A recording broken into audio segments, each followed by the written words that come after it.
Hi guys, welcome back to the Addicted Bookworm. Yay! Today is Wednesday. I swear, if I get through to Sunday, I'm gonna be a very happy camper. Alrighty, so I did something really weird yesterday. Um, I went on to Libby because I am in the middle of reading the book Wuthering Heights, and I decided, hey, why don't I read the sister's book? So I got on there, and it was like, oh yeah, read the book, but then it's like, you're not reading the book on your Kindle or your Kobo, you're reading it on the phone, and I'm like, no. like, I'm sorry, no. So I found another copy they had that you could read on your Kindle or your Kobo. And it is a graphic novel of Jane Irene, or Ire. I know I'm probably butchering the name. Yeah, it's messed up. it's, it's a messed up book. Anyways, yeah, they don't shy away from the scene in which this woman is big and beefy, and she literally like gets so dang freaking mad. And then I think like it's her, I don't know who he is exactly to them, but he like punches her in the face and then throws the book at her. Like, what the hell? And graphic novels are great. I love graphic novels. I really do. They're a really easy way for people to digest a complicated book, or even a book that they just want basic knowledge about so they understand the plot. Trust me, it is like so much better than some of the other, how should I say it, translations of that particular book. I'm not even going to go into the independent press dumbing down of Wuthering Heights. Not going to go into it at all because I already said my mental piece on that. Anyways, getting back to classic literature, I finished reading chapters 11 through 14 of Jane Austen's Pride and Prejudice. And here's the weird thing: is while I was busy reading it, I swear I had already read this book, and then I realized, no, I actually hadn't.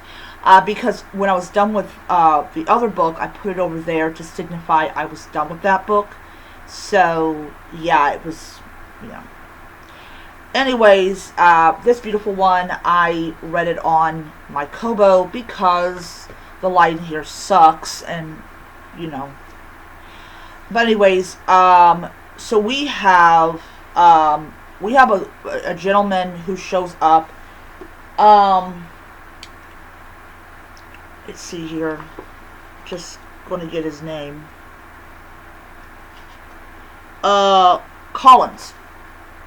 Kind of reminds me of, the other one has Collins in it. Anyways, so Colin shows up. He's another character in the book, and of course his job is to be chummy to Mr. Bennet. And just how they talk in this book, I will be absolutely honest, how they talk in this book makes it much easier to follow. Because Jane Austen is not trying to create a book that has so many twists and turns about it that you don't even know what the heck that you're even reading. Which always tells you that writers, especially women writers, they all have different styles, and they generally establish their style much, much early in their lives. Unlike today, which we don't talk about. Anyways, I read the 4 chapters, and just how men act around, like, the fathers, like, unlike today, where men are not trying to impress their girlfriend's father with how eloquent they are, or how, anything at all. This one, Collins is doing, is really like showing not only like that he's eloquent and that he is sophisticated and that he's a good person, the right dude to marry one of the daughters, but yeah, just a lot more than what they do today. Definitely a lot more than what they do today. Yeah. Anyways, I enjoyed it. I love the conversation that Mr. Bennett had after Collins left. I enjoyed it. It was a good 4 chapters. Alright, so yesterday I read 4 more chapters of Wuthering Heights. She's still narrating the whole thing, the former maid, to this guy. And I will say, just how she presents the story kind of makes you think that she's reliable in what she is saying. But also, like, I highlighted in pink so many passages that made me really hate Catherine so much. Because once she gets a taste of, like, luxury, that she is so nasty to Heathcliff. I mean, they used to be, like, tight, and now she's like, oh, yeah, okay, look, whatever. I don't want to associate with you. And, of course, he's determined to not be what people want him to be, which later on lays the foundation for him being a fucking psycho lunatic. But Catherine has this attitude of, like, I'm better than you are. It's something that I get the impression of, and this, I might be wrong in my impression of it, that her family does not like. I mean, literally does not like. And it's like, yeah, it's, who are you and what the hell did you do to my daughter? And also, like, she just kind of gets really nasty with him, which I just don't understand why. You guys are, like, tight and you're thinking about fucking each other all the time. I don't know why you would be why you would think low. I don't know. I don't know. Wuthering Heights is complicated. I am enjoying the book. I am enjoying the book a lot. It's a lot. I will say, it came together, it's coming together beautifully in this book. And I can see why the Bonnet, or I hope I'm mispronouncing the name, why they're so good at what they did, that they are good at writing. But Jane Eyre, I know I'm probably butchering that name as well, this girl goes through, like, I'm reading the graphic novel. And I will say, the graphic novel on My Color Soft is absolutely beautiful. I love it. I love reading graphic novels on My Color Soft. It is a beautiful piece of equipment. And literally, like I said earlier, this guy goes and punches, like, Jane in the face. And here's the really weird thing is that, let's see here, the man that died with the big beefy woman, and I think that she set on him, that's why he's dead.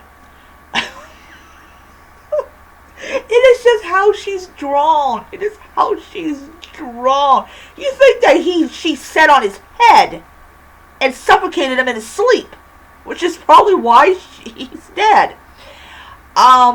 So he is her mother's brother or mother's uncle, one of the two positions in the hierarchy of family.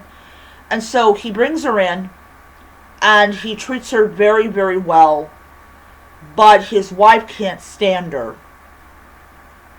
The woman who I will once again believe that she probably killed him by setting on his face because of how big and beefy she happens to be.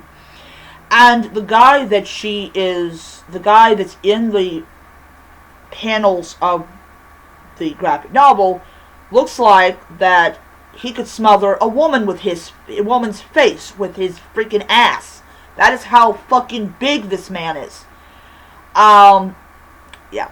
So, basically, essentially, you can tell from the graphic novel that this family is very abusive. Like, very abusive. And then you got Dodo 1 and Dodo 2, commonly known as the maids, or the servants, who are just as sick and sadistic as Fatty 1 and Fatty 2.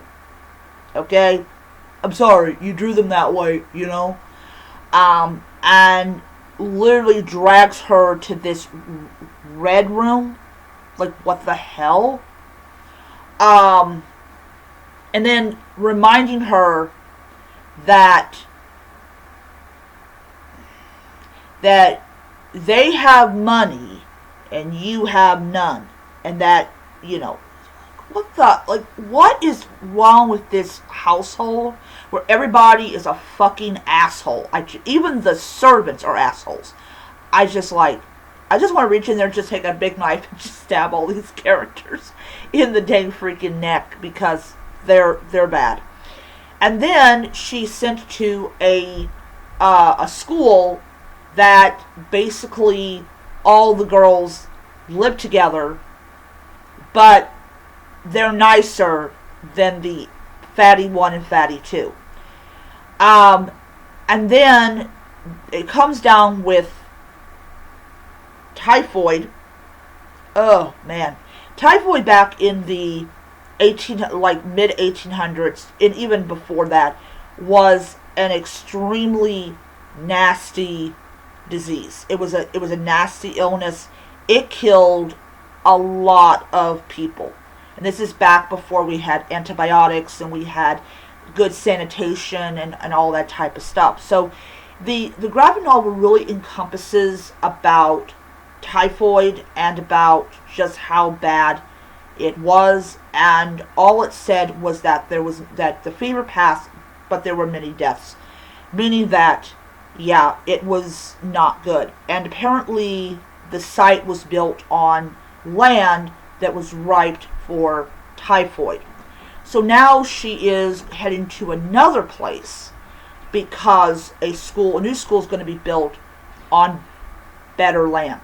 So I don't even know what's considered better land, but hopefully they'll succeed in that particular operation.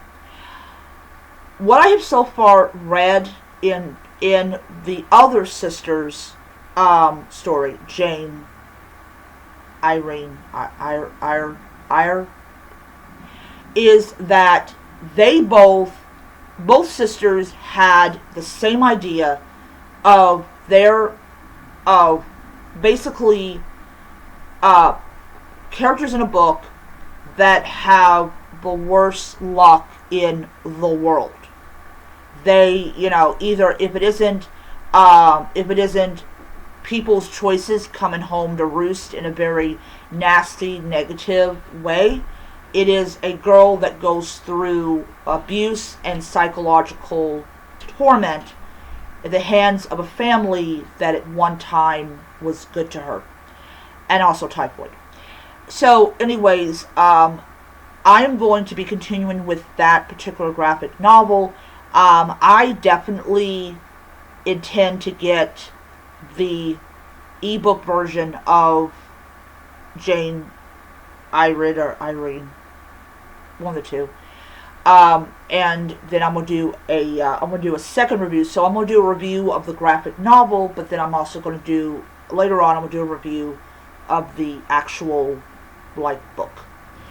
Anyways, yeah, that just is another reason for me to get the physical edition.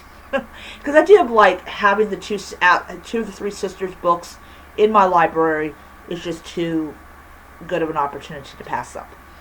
Alrighty, that is my video. I have to go and work. I'm going to work 12 to 5 today, so I'm taking a little trip. Yeah. So I will see you guys next time.